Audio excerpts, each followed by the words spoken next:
ওকে, ধন্যবাদ আপনাকে। আসলে এস ট্রাভেলস অ্যান্ড ট্যুরিজম এটির প্রশংসা শুধু আমি নয়, আমার মতো যারা এই ট্রাভেলস এর মাধ্যমে সুফল পেয়েছে সবাই করবে। এস ট্রাভেলস এর যিনি কর্ণধার শামীম আল আমিন, ওনার মাধ্যমে এই পর্যন্ত 600-এরও বেশি সৌদি প্রবাসী ইনভেস্টর হয়েছে, নিজের নামে কোম্পানি করে দিয়েছে এস ট্রাভেলস। এবং এই কোম্পানিগুলোতে আমাদের লক্ষ লক্ষ প্রবাসী বাংলাদেশিরা কর্মরত আছে।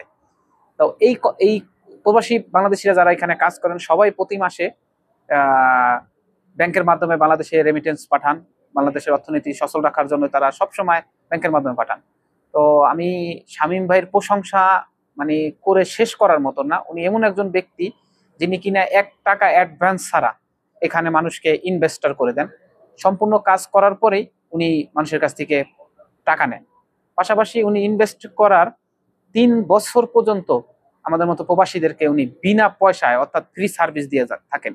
এটা কিন্তু আসলে অনেকেই দেয় না। তারপর অনেকে আমি দেখেছি সৌদি আরবে অনেক মানুষ এই ইনভেস্টর করে দেয়, কিন্তু এটার মধ্যে বিভিন্ন ফাঁক ফক্কর থাকে, বিভিন্নই থাকে। কিন্তু একমাত্র বিশ্বাস্ত ট্রাভেলস, এই এস ট্রাভেলস এর মাধ্যমে অনেক মানুষ, অনেক প্রবাসী, প্রায় 600-এরও বেশি প্রবাসী সুফল পেয়েছে। তো আমি এই ট্রাভেলস এর কর্ণধার যিনি শামীম আল আমিন, ওনার উত্তর সাফল্য কামনা করি। ওনার আল্লাহ পাক যেন ওনাকে সুস্থ রাখে সেই দোয়া করি। ধন্যবাদ।